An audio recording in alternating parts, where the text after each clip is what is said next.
and gentlemen, welcome to Night at the Museum at the Simcoe County Museum.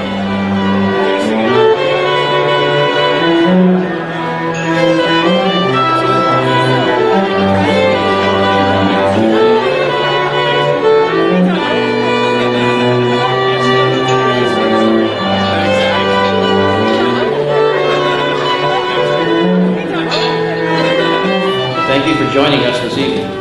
Well, I'm sure you are all excited to begin matching wits with our stellar lineup of guest curators, and quite a few of them are politicians. So when they're explaining to you what the item is, take that into consideration. The artifacts that they put out and the curators that they have that tell us the stories about what they might be do a great selling job. I think last year the lady that won the event had 7 out of 8 items, and everybody else was like 4 out of 5. So the idea is that you listen to the explanation from the curators, and then you decide which one you believe, and you mark it down. And at the end of the evening, we tally up the correct ones, and the winner gets a trip.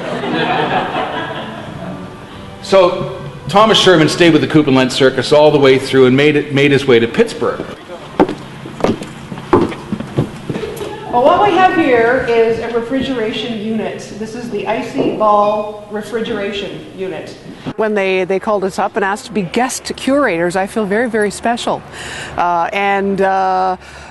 don't know what I'm talking about, but I guess that's the whole name of the game, isn't it? To try and fool them all night. It's a very dangerous job.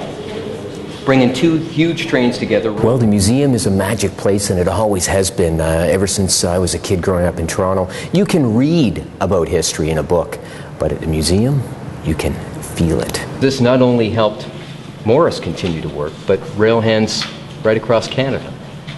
He went on to develop this and patent this in 1919. This is the Sheldon Electric Vibrator.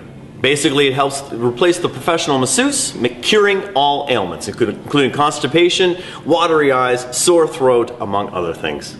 That was a sexy story, Glenn. It's a Shelton shoe shine kit, 1920s flappers, skirts getting shorter, shoes being exposed, and they wanted them to look nice.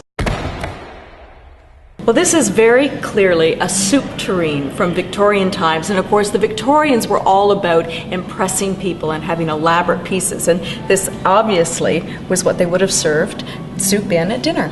Believe me, if you believe this was a soup container, you would not eat the soup more than once that came out of it, because it's what's known as a chamber pot, or in delicate terms it was called a gazunder, because it goes under the bed. So at night when you feel the need, you don't have to go out in the cold. And why look, over here, is it a soup tureen? This is where history is, and this is the history of our county, the Simcoe County. So it's great to get out here and where it comes to life right now. And it's a way for us to come out and perhaps raise funds, because, you know, you have to basically put money in to keep history going and keep it alive and vibrant.